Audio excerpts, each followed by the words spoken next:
안녕하세요. 오늘 여러분이 보내주신 자료 2025년 하반기 언더독 3종목 심층 분석 이거 같이 좀 보려고 하는데요. 상반기에는 주가가 좀 많이 힘들었지만 하반기에 어쩌면 반등할 수도 있겠다. 뭐 이런 기업 세 곳에 대한 이야기더라고요. 네, 바로 유나이티드 헬스, 그러니까 UNH죠. 그리고 마벨 테크놀로지, MRVL, 마지막으로 데커스 아웃도어, DECK 이 세 기업입니다. 2025년 상반기 시장 생각하면 좀 많이 부진했잖아요. 그래서 이 기업들이 왜 이렇게 고전했고 또 보고서는 왜 지금 시점에서 이들을 좀 주목해야 한다고 보는지 그 핵심만 한번 파헤쳐 보겠습니다. 네, 바로 시작해 볼까요? 자, 첫 번째 기업 유나이티드 헬스입니다. 와, 상반기에만 주가가 무려 38%나 하락했어요. 이게 시가총액이 5천억 달러를 넘던 정말 거대 기업인데 이 정도 하락이면 진짜 이례적인데요. 도대체 무슨 일이 있었던 건가요? 네, 맞습니다. 보고서에서도 딱 그 부분을 지적하고 있거든요. 이게 단순히 뭐 업황이 안 좋다 이걸 넘어서서요. 그 의료개혁 이슈라든가 아니면 정부 지출 축소 같은 좀 구조적인 위용에 대한 우려가 커졌고요. 네, 여기에다가 최근에 또 CEO가 바뀌었잖아요. 그리고 연간 실적 전망치까지 철회하면서 이게 불확실성이 확 커진 영향이 컸다고 봐야죠. 아, 여러 가지가 겹쳤군요. 그렇죠. 근데 이제 흥미로운 부분은 현재 주가 수익 비율, 그 PER 있잖아요.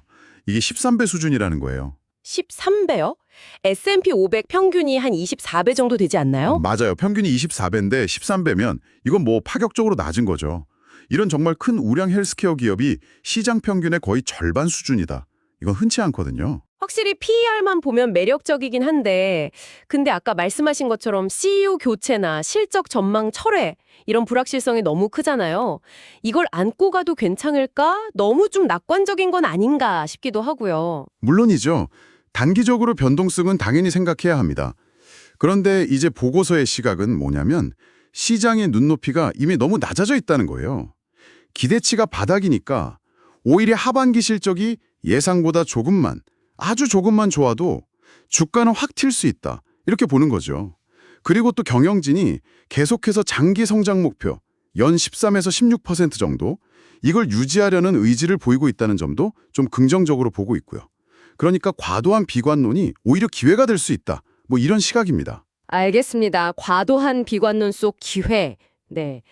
자, 그럼 헬스케어 쪽 이야기를 해봤는데 이제 기술주 쪽으로 가볼까요? 특히 기대를 많이 모았던 AI 분야, 마벨 테크놀로지, MRVL인데요. 여기도 30%나 빠졌어요. 여긴 또 무슨 일이 있었습니까? 마벨은요. 그 실적 전망, 그러니까 가이던스라고 하죠. 이게 시장 기대에 좀 못 미치게 나오면서 실망 매물이 확 쏟아졌어요. 그게 결정적이었습니다. 아무래도 AI 칩 수요에 대한 기대가 워낙 컸으니까요. 기대가 컸던 만큼 실망도 컸다. 이런 거군요. 네, 그렇죠. 근데 또 보고서는 뭘 주목하냐면 최근 분기 실적이요. 지난 5월에 마감된 분기 매출이 19억 달러. 이게 전년 같은 기간보다 무려 63%나 늘어난 거거든요. 와, 63%요? 매출 성장세는 엄청나네요. 네, 그러니까 AI 인프라 투자는 여전히 강하고 또 주요 고객사들 수요도 계속 있다는 증거죠.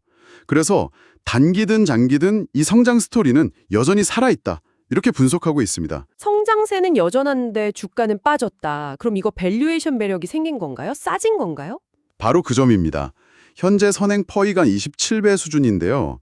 이게 AI 성장주라는 걸 생각하면 비교적 부담 없는 수준 아니냐 이런 평가예요. 아, 다른 AI 관련주들에 비하면요? 그렇죠. 동종업계 다른 기업들 보면 훨씬 높은 밸류에이션에서 거래되는 경우도 많잖아요. 그런 걸 생각하면 이제 가격 매력이 좀 부각될 수 있다 이런 얘기죠. 하반기에 또 예상보다 더 좋은 실적을 보여줄 가능성도 충분히 있고요. 알겠습니다. 자, AI 성장 기대감과는 또 다른 결의 이야기로 넘어가 보죠. 마지막 기업인데요. 소비재 기업인 데커스 아웃도어 DECK입니다. 여기는 상반기 하락폭이 무려 49%, 가장 컸네요. 와, 거의 반토막인데 이건 또 다른 종류의 걱정거리가 있었겠죠? 맞습니다. 데컬스는 아무래도 소비재 기업이다 보니까 그 중국 시장에서의 좀 어려움이라던가 아니면 전반적인 경기 둔화 때문에 소비가 위축될 거다 이런 우려가 좀 복합적으로 작용했어요. 신발이나 의류 같은 건 경기 영향을 좀 더 직접적으로 받으니까요. 네, 그럴 수 있겠네요. 그렇죠. 근데 이 기업도 역시 최근 실적을 딱 들여다보면요. 좀 다른 그림이 보여요.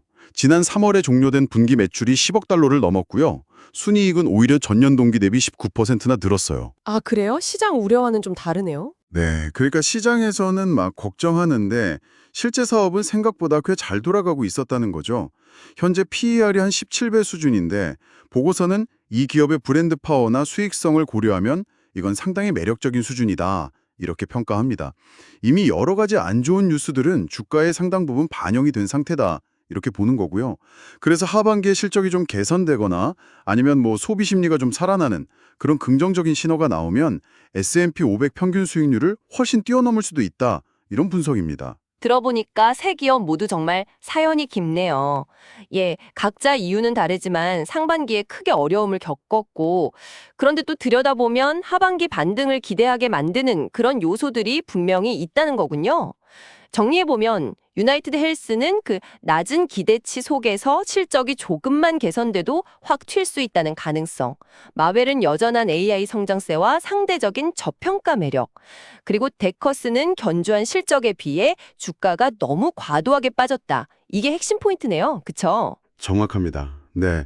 세 기업 모두 지금 시장에서는 약간 좀 소외된, 뭐랄까, 언더독 같은 느낌이지만 보고서 분석을 보면 저평가 매력하고 또 성장 잠재력을 동시에 가진 굉장히 흥미로운 사례들이라는 거죠. 물론 각 기업이 안고 있는 단기적인 위험 요소는 분명히 있습니다. 네.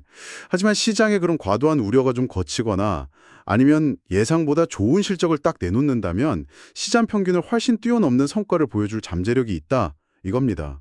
이게 바로 흔히 말하는 역발상 투자의 매력이 아닐까 싶네요. 네, 오늘 살펴본 것처럼요, 시장의 우려가 정말 최고조에 달했을 때, 혹은 모두가 어떤 특정 위험에만 막 집중하고 있을 때, 오히려 다른 사람들이 보지 못하는 기회가 숨어 있을 수도 있습니다. 여러분이라면 이렇게 좀 어려운 시기를 겪고 있는 기업들 속에서, 혹은 뭐 여러분이 주목하고 계신 다른 분야에서 어떤 가능성을 한번 찾아보시겠어요? 한번 차분히 생각해 보시는 것도 좋을 것 같습니다.